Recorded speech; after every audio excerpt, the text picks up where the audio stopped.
Hi again, everyone. Welcome to College Football Coast to Coast. This is our 10th edition. It's a Monday at 1 o'clock Eastern Time, and this is our spot for college football talk each and every Monday on Blab. And, of course, we just have one game to play. It's pitting the two teams that most people consider to be the two best teams in college football, Alabama and the consensus number one team in the country, Clemson. Ever since the first college football playoff committee rankings came out, Clemson has been number one. The only undefeated team in college football, Alabama, is on a roll, as was indicated by its demolition of Michigan State. All right, just to let you know what I do, I'm Mark Rogers of Mark Rogers TV. You can catch me on YouTube, where I've posted over 1,800 college football videos with my own self-analysis, also analysis and insight and information from the best bloggers across the country. I've built up a network of 50, 60, 70 bloggers and broadcasters across the country, and we get into it each and every day. Later today, 3 o'clock Eastern Time, Stephen M. Smith of Touchdown Alabama. Guess what he's going to be talking about? The Alabama Crimson Tide and the big matchup coming up against Clemson. At 2 o'clock, off the college football path, I'm joined each and every Monday by Marty McPadden right here on Blab to run down production tips and advice in front of the camera, behind the camera. Please join us for behind the scenes live right here on Blab. I just posted a poll on Twitter. Please join me there at Mark Rogers TV. Twitter poll today, especially considering the performance of Derrick Henry against Michigan State, but more so the performance of Christian McCaffrey in the Rose Bowl. Should college football's Heisman Trophy be voted on and awarded after postseason play? There was at one point a huge advantage for certain players who reached postseason play, who played in a bowl game, versus contenders for the Heisman Trophy who didn't make it to a bowl game. We have long since passed that. We are now playing 40 bowl games plus a national championship game for 41 postseason games. Who is a Heisman contender that is not showcasing their talents again in an additional game in postseason play? It just doesn't happen. Consider on top of that, several years ago, college football decided to include postseason play, bowl games, in its official statistics. Record-breaking performances now count postseason and bowl records. Therefore, current players have the advantage over previous players from other generations in accumulating statistics and having record-setting performances. So consider that in the Heisman Trophy debate. Should the Heisman Trophy be voted on after all the games are played and awarded at that point, not before important games like a college football playoff game, a national championship game? Thus is the case for Derrick Henry. What if he fumbles 3 times and has 12 yards on 10 carries against Clemson, while Christian McCaffrey broke the Rose Bowl record for all-purpose yardage? Would that have swung the vote? I know that it would have swung many votes. The entire vote? I don't know. Nobody does. All right. Again, join me at Mark Rogers TV each and every week. On Wednesday night in particular, we post videos from some of the best bloggers from the ACC, the Big 12, and the Pac-12. We do our big ACC breakdown show at 8 o'clock Eastern Time on Wednesday night, followed by the Big 12 at 9, and followed by the Pac-12 breakdown show at 11 o'clock Eastern Time. A little bit of a different show that we do with Macy Golder each and every Thursday night is Mark and Macy. So we talk sports and we talk it up, but we certainly bring a lot of just life experiences and just banter into it. So we talk about whatever we want to talk about, and it might be sports for 30 minutes, or it might be sports for 3 minutes, and the other 27 minutes about whatever we want to talk about. But we're having a whole lot of fun with that, and look forward to doing more of those shows. So that's what we've got going on this week on Mark Rogers TV. And believe me, we will add to the segments as we go along this week. All right. This was the worst week of college football ever. And it pains me to say that. I am a college football junkie. I would not be doing this show I would not be doing all the videos that I do and all the interactions with people on Twitter and Facebook and so forth. I love college football, but this was brutal. This was brutal. How do you possibly throw the presumably 16 best teams in the country together for 2 days and don't produce one game that really went to the fourth quarter? The closest game, not on the scoreboard by 2 points, but the closest game in regards to competition was the Fiesta Bowl, Ohio State and Notre Dame. And I don't believe anybody out there watching the game had a serious doubt at any point past halftime that Ohio State was going to win that game. They were up by 2 to 3 scores the entire game. It got to 28-21 at one point in the third quarter. Ohio State never only had a 1-score lead with Notre Dame possessing the football. Ohio State clearly was a much better team. Notre Dame, of course, ravaged by injuries, but Ohio State playing without Joey Bosa after the first 2 series. And he was a menace on the Notre Dame offense. So Brian Kelly and company breathed a sigh of relief when Joey Bosa left the field, because they then started to move the football, and it was a 44-28 final. But again, Ohio State not seriously threatened, could score whenever they wanted to, and won that 44-28. Going through the bowl game, starting with the New Year's Six. So we had, the night before our last exciting football game until Saturday was Wednesday night. I really enjoyed watching Wisconsin and USC actually make big plays on offense, score in the clutch, score in the fourth quarter. Wisconsin scoring late to win the game, USC threatening late to win the game, but actually having to do that against good defenses. So good defensive play in the Holiday Bowl with USC and Wisconsin. Badgers win at 23-21. Then we could have closed the book on the next 2 days for college football in regards to compelling, exciting action and close finishes at the end, because we then had, starting New Year's Eve at noon, Florida State and Houston. Wow. Well, Sean McGuire left the game in favor of J.J. Constantino, the freshman quarterback for Florida State, and he was overwhelmed. McGuire came back into the game. He was obviously not himself after being hurt, lower leg injury, and Florida State was completely outcoached in this game. Tom Herman is a wonder child.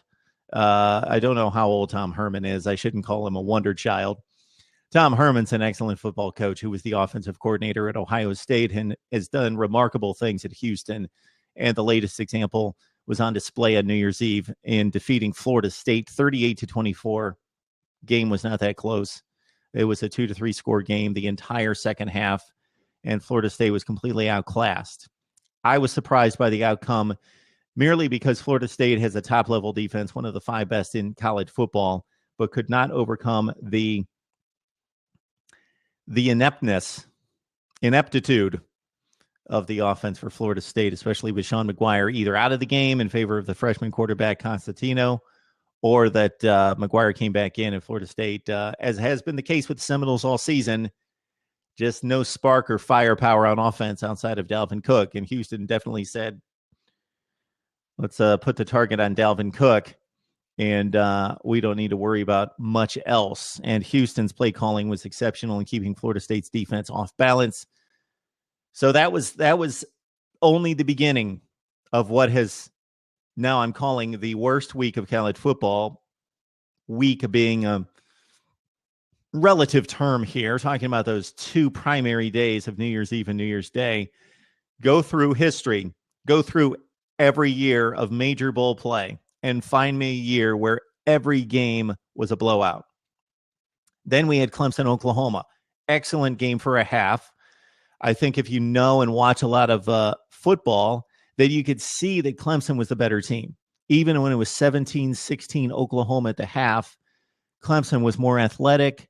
The defense was overwhelming Oklahoma's offensive line. That's something we talked about all last week. Shaq Lawson and company, even though Lawson got knocked out of the game and was hurt early in the game, even without its best defensive player, who had 22 and a half tackles for loss and double-digit sacks. Shaq Lawson, who's going to be a number 1 pick in the NFL draft, he's out of the game, and Clemson still overwhelmed Oklahoma's offensive line. Yeah, Walter, I would say that OU didn't show up. I don't know that. I don't know that that's not the case. Maybe that's the best that Oklahoma can provide. I would expect that if those two teams played 10 times, based on what I saw, and not just based on what I saw in this game, but based on what we've seen over the entirety of the season from both Clemson and Oklahoma, we've seen Clemson struggle with teams like North Carolina State and Boston College and some other teams. So it happens. But they were up for this game and ready to go, and Dabo had them ready to go. Oklahoma has played better games. Baylor in particular is probably its marquee win of the season and steamrolled Oklahoma State, which at this point, after seeing Oklahoma State play for the last 3 games, we don't know that they're much better than a fringe top 25 team. I know they're going to be ranked higher than that at 10-3 to conclude the season. But I would expect that if those two teams played 10 times, that Clemson wins 7 times. And let's not forget, although the headline personnel, i.e. quarterbacks, much different in 2015 than 2014 for both Clemson and Oklahoma in the bowl game, the same Clemson team annihilated Oklahoma last year. Again, much of the personnel different, but about 60 to 70% of the personnel the same from the Clemson team that annihilated Oklahoma in the Russell Athletic Bowl last year, 40-6. So we should have taken something from that. Vegas should have taken something from that in comparing these two teams. Oklahoma's most impressive win outside of that Baylor game might have been the Tennessee game, because Tennessee, not just going on the Northwestern game, but Tennessee's loaded with talent, and we will hear from them in 2016. So we had the Clemson-Oklahoma game. Tigers demolished the Sooners in the second half, so that was not one to watch past mid to late third quarter. And because it was a championship game of sorts, or advancement to the championship game, of course you're going to watch and keep watching. And because I'm a junkie, I'm watching Michigan State and Alabama in the fourth quarter, which is insane. We'll get right into that now. That was the statement game of the weekend, of course. Northwestern was horrible, Walter. There's no question about that. We'll get to that in just a second. Talking about Bama and Michigan State. Wow. For about a quarter and a half, those two teams just slugged it out, just beat on each other, and both offenses could do little. And I thought that would be the kind of game we would have throughout. I thought Bama would their athletes would make 4 or 5 plays that Michigan State could not. That would be the difference in winning by a touchdown to 10 points. That was not the case. Alabama, of course, just completely annihilated Michigan State. Now, if those two teams play 10 times, is Alabama going to win by an average of 38-0 over Michigan State? No, they won't. I don't know how many times Michigan State wins in 10 trips against Alabama. It seems ludicrous to consider Michigan State winning one game against Alabama in 10 tries. But somebody had a gun to my head. I'm taking Michigan State to win at least once in 10 tries against Alabama, regardless of what we saw. Michigan State's better than that. The game got away after it was 17-0. But yes, Alabama clearly the better team, more gifted team than Michigan State. I knew that there would be issues with Connor Cook, exceptional quarterback, but doesn't provide the run threat, doesn't break containment, doesn't threaten the defense from that standpoint. And then Michigan State's running game is not good. Michigan State's known for running. They love to run the football. That's what Mark Antonio has built this offense on from the time he stepped on campus. They did not have a running attack this year. If you check the box scores, if you look at the production throughout the season, Michigan State couldn't run against Indiana. How were they expected to run against Alabama? So then that sets up a one-dimensional team with an immobile quarterback against Alabama's defense, which is most likely the best in college football. The only personnel that comes close is Ohio State's, which did not play as well as Alabama's this year. So Alabama, the best defense in the country, facing a team that is one-dimensional with an immobile quarterback. So the only way Michigan State was going to move the ball is the way they moved it on the last drive of the first half, which Connor Cook torched them for about 4 consecutive plays, really was throwing the ball well. They moved it down to the 5-yard line, whatever it was, the 8-yard line. And then he throws the pick. And and that pretty much settled the score 10-0 at halftime. All right. Yeah, Walter, Tennessee Northwestern, the first game that kicked off on New Year's Day. I had thoughts that Northwestern would hang in there, but again, I didn't see how Northwestern could possibly compete with Tennessee long-term in that game. It started out much like the Michigan State-Alabama game where nobody could score and Northwestern held and continued to hold Tennessee's offense. But with Northwestern continuing to go 3-and-out on offense, you can only ask your defense to do that much. Northwestern has a very good defense. The only two games Northwestern looked bad on defense this year and lost was the Iowa game and the Michigan game. And much like the Tennessee game, it was because the offense continued to go 3-and-out, and the Northwestern defense finally wilted. And that's what happened. Plus, Tennessee has exceptional skill on the perimeter. Jalen Hurd at running back is that notch below the Fournettes and the Henrys and the Ezekiel Elliott's. And he was exceptional in this game. Josh Dobbs is a unfinished product at quarterback, but he has exceptional skills. We saw what he did to Iowa last bowl season. That game was 28-0 at halftime, so kind of a similar situation where the faster, more athletic team really finally started to break free and make some huge plays and blow out a team that needs to be on its game. So, again, Tennessee Northwestern, they play 10 times, and Northwestern's going to play those other games much better. But they need everything they need to be technically sound. They need to be fundamental. They need to have a good game plan. They need to execute. Tennessee can make stupid mistakes. They can make some stupid play calls and spots. They have the athleticism against an opponent like Northwestern to make up for that. Consider this. Clayton Thorson, credit the kid, freshman quarterback, redshirt freshman, I believe, for Northwestern. So he led them to 10 wins. He was not supposed to be the starting quarterback this year, but there were injuries and he won the competition late. Clayton Thorson threw for 1,000 yards this year. 1,000. The starting quarterback for Northwestern over the course of 12 games in the regular season threw for 1,000 yards. He threw 7 touchdowns. Just that stat line alone tells you that there's no way that Northwestern, with a run-heavy offense, is going to be able to compete with the Tennessee unless everything goes right. Justin Jackson, exceptional running back for Northwestern, his sophomore season, 1,300 yards, of course, one-dimensional again. So that's what we were served with first off on New Year's Day, Tennessee Northwestern 45-6. We talked about Ohio State and Notre Dame. I don't know if you caught that, Walter, but we talked Ohio State, Notre Dame, and the Buckeyes winning comfortably. But the most competitive game of the 2 days. Michigan, Florida in the Citrus Bowl. I expected with Florida's defense, which I said this about a team just a few minutes ago. I said this about Florida State. I certainly thought it was a top 5 defense in college football if you look at the performance over the course of the season.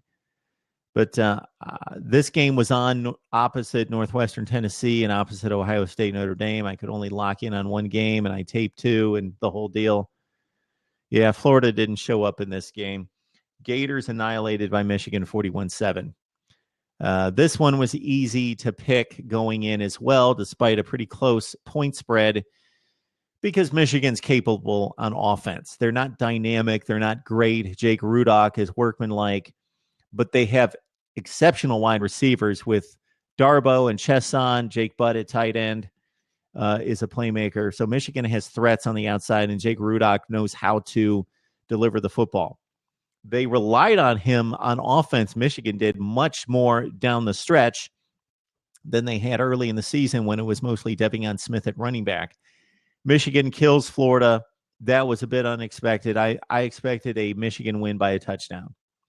Wolverines win at 41-7. So that's really the black mark against the SEC in an outstanding bowl season for the Southeastern Conference. Sitting at 8-2, Texas A&M without its 2 quarterbacks lost to Louisville by 4 points. And this performance by the Florida Gators, just simply, offense was anemic. I can't explain the defensive performance from Florida except to say something similar to what I said about Florida State and mostly Northwestern really good defense that just couldn't hold up 3 and out, 3 and out, 3 and out, 3 and out. It was 17-7 at half. It was still a game on the scoreboard. Then it comes to 41-7. So I think it was something similar to what we saw where Florida's back just broke, just couldn't put up with staying on the field on defense constantly. And again, it's not like they got blown out 28-0 in the first quarter and the defense was shoddy from the first snap. Next, we had the Rose Bowl. I expected Stanford and Iowa to go toe-to-toe for 3 quarters. And generally, Stanford to show to be a little bit better team, but Iowa to be resourceful, hang in there, make it close. And then Stanford probably to put on the throttle like they have a number of times this year in the Pac-12 in the last 10 minutes of the game and win going away by 14, 17 points. I picked Stanford to cover the spread, 6 points. This was just this game and the Alabama game, and it makes you wonder if we had 8 teams in this playoff. And I know a lot of people would say the 4 best teams weren't in the playoff. And sure, that's easy to say now, but you can't just elevate an Ohio State above a Michigan State. They lost to Michigan State. I think most people, even before Michigan State stepped on the field against Alabama, would have said Ohio State's a better team than Michigan State. But of course, we can't award a team that lost to another team and has the same record and didn't win the conference championship, even though everybody in their right mind who watches college football can see that Ohio State is better than Michigan State. They didn't earn it. So, but if you've got an 8-team playoff, then you, of course, include all the conference champions, which Stanford was penalized for playing in a really good conference and for losing a second game and didn't make the college football playoff. This could have gone from being a horribly played from a competition standpoint 2 playoff games, and we'll see what we have in store for the championship game, to a typical 8-team playoff format where you got a blowout or 2, but you've got a couple competitive games, and then you got like one that's just a classic. And we probably would have gotten that. I can't say that I know this, and I talk to a lot of people out there on Facebook and social media that talk about I know this and I know that, and this they're better than them, and we don't know that if they don't play. So I'm speculating, of course, but I think it's safe to say that if Ohio State and Stanford were involved in the college football playoff, we would have had much better games.